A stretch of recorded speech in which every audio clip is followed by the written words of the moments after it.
Shalom. I want to talk about this week's Torah portion, which is Shmini, and it is Leviticus 9:1 through 11:47. And the Haftarah this week, which is also very important, is 2 Samuel 6:1 through 7:17. I want to go back just a little bit so we have reference for everything that happens in today's portion. As we were going through Exodus, we saw that God was commanding Moses, giving him the pattern, exactly how to build the tent of meeting, the tabernacle, the place where God would meet with the children of Israel, where he would dwell in their midst as they were traveling through the desert. And they did that. And we see at the end of Exodus, which we already read this portion, but in Exodus chapter 40, verse 34, the cloud covered the tent of meeting and the glory of the Lord filled the tabernacle.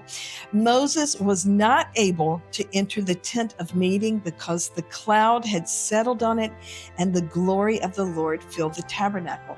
So God was there in the tabernacle. And as we went into Leviticus, he starts teaching Moses about the offerings that the priests and the children of Israel were to give to the Lord, because we know he was always looking for a way to cover our sins, to take care of them, to atone for our sins, that we might have that perfect relationship once again with God, which was unblemished because of the blood that would take away our sins. So God gave very detailed instructions about the offerings that they were to give and how to give them. He also gave very detailed instructions about the priests and what they were going to be wearing. And so that leads us into the portion that we had right before Passover. I want to read the very end of that, which was, the name of that portion was Tzav. And in Leviticus chapter 8, verse 33, it says, he's talking to Aaron, "You shall not go outside the door of the tent of meeting for 7 days until the day that the period of your ordination is fulfilled, for he will ordain you through 7 days." So God speaks, he says that Aaron and the priests are not to go out for these 7 days. And that's how we get to the name of this week's Torah portion, which is Shmini, because it says in chapter 9, then it came about on the 8th day. And in Hebrew, it says it B'yom HaShmini, where we get this name for this Torah portion.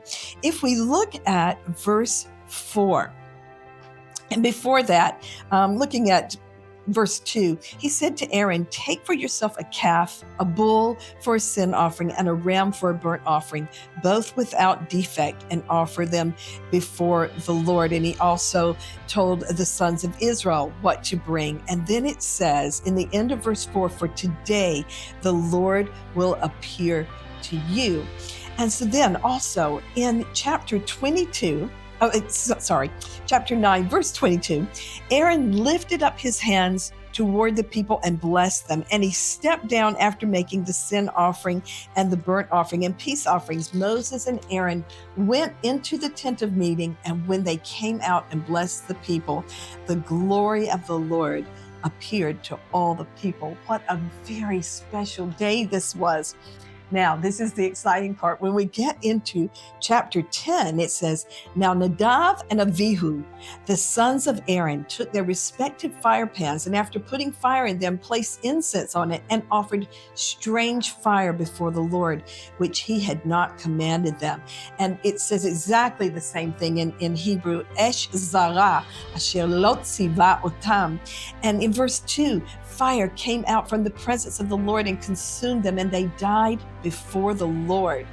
Wow. Verse 3, then Moses said to Aaron, "It is what the Lord spoke, saying, by those who come near me, I will be treated as holy, and before all the people, I will be honored."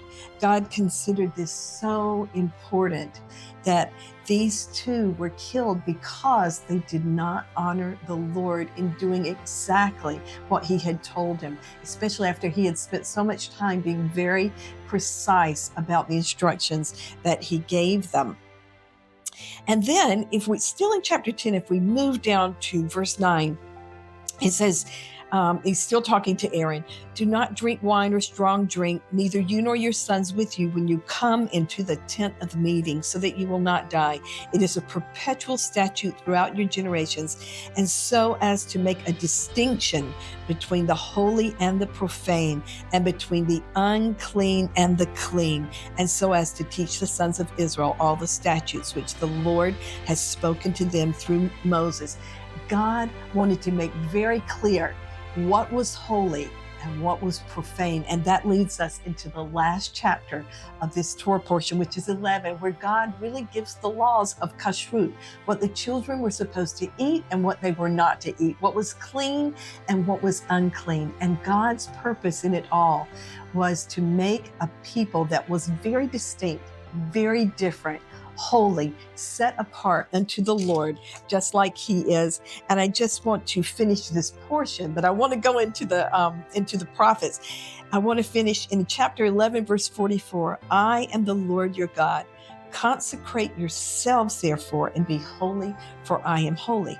That leads us into this week's portion of the prophets in 2 Samuel chapter 6, verse 6. Before we get there, just to bring the story up to date, David wanted to bring the Ark of the Covenant back up to Jerusalem, but it had been staying in the house of a man named Abinadab.